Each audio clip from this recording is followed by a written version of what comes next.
Hey everybody, welcome to Perfect Edition Comics. I'm your host Perfect.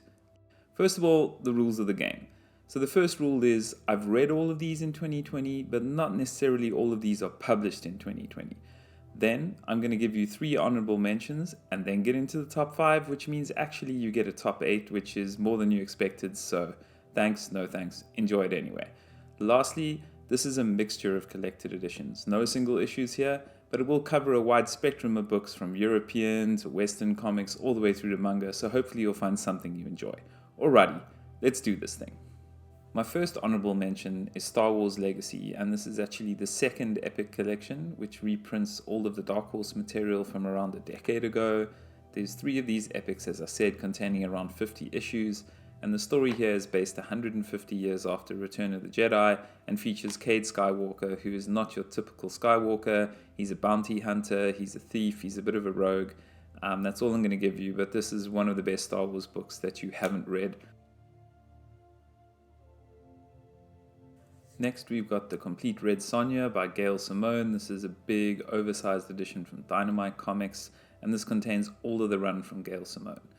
Again, it's not so much about the art for this, but it really is the writing by Simone that stands out. The art is functional, and that's kind of okay. The coloring is a bit flat for me, but really the story is what shines. And I didn't know much about Red Sonja, so reading this, I really could jump in. I got it all. It was a fantastic read, so really, you don't need to know anything for this one. My last honorable mention is Velvet by Ed Brubaker and Steve Epting. This is a spy political thriller, and it's just got stunning art by Epting. Very realistic with beautifully matched colors as well, and the story is just legendary as well. Brubaker doesn't let me down. And this won't be the last time that you hear Brubaker's name. He will appear later in this list. No spoilers right now. But yeah, this is something akin to James Bond on steroids.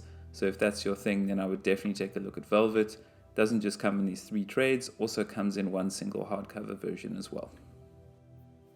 Coming in at number 5 is the Thieves Gold. This is by artist Juanjo Garnido, who did Black Sad, and this is just a breathtaking, oversized European version of this book. This is a story based in the golden era of Spain and deals with one man, Pablos, and his search for the lost city of El Dorado. Stunning production, gold foil on the cover, oversized album, comes with a free art print, and man, this art is enough to buy it, but the story itself is just as good and matches the beautiful art. A must buy.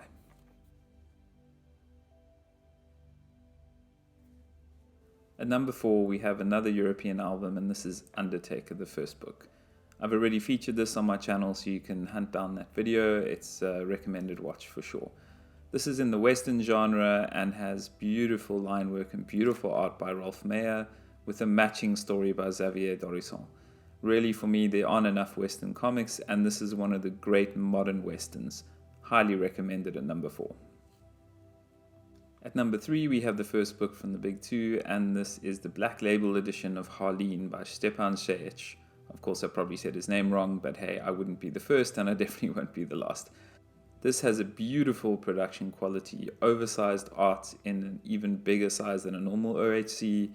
Again, the art's stunning, but for me, really, the story is what turned the pages for me. Overall, a great standalone Harleen book that gives you a lot of history around the character and is a must-read at number 3. If nothing else, this book has the best production quality and best covers you'll see this year. At number 2, we have the second volume of the 20th Century Boys Perfect Edition. Wow, this was so close to being my number 1. An amazing story, and in this specific volume, we meet the character of Shogun, and we find out more history around him and other characters that we learnt about in the first volume. This is intrigue, this is thriller, this is just page-turner deluxe. This is such a good read. I can't recommend this enough. Overall, so close to my number 1, but I had just one more thing that was a little bit better than this year. But you got to read this. And coming in at number 1, you guessed it, Ed Brubaker's back. This is Kill or Be Killed, and this is a masterpiece. Probably the best Ed Brubaker, Sean Phillips co-production that I've ever read. This is based around the story of a guy that ends up being a vigilante, It's got kind of a spiritual side to it. It's got a realistic side to it. It's an awesome story from beginning to end. Had me totally gripped. And next to that, the art by Phillips. Yeah, he's really stepped up his game. Such pure line work now, a lot higher detail. And the colors by Elizabeth Breitweiser are just beautiful. I love the way they do kind of cut pages here with some writing on the side in the gutters, with the featured art in the center. Yeah, beautiful. You've got to have this one. So that's my top 5 reads for 2020. Please let me know what you read and what your top 5 for 2020 were in the comments below. And if you haven't subscribed, you know what to do. Hit that button. And if you like this video, you also know what to do. Hit the thumbs up. Thanks for watching. And remember, stay perfect. See ya.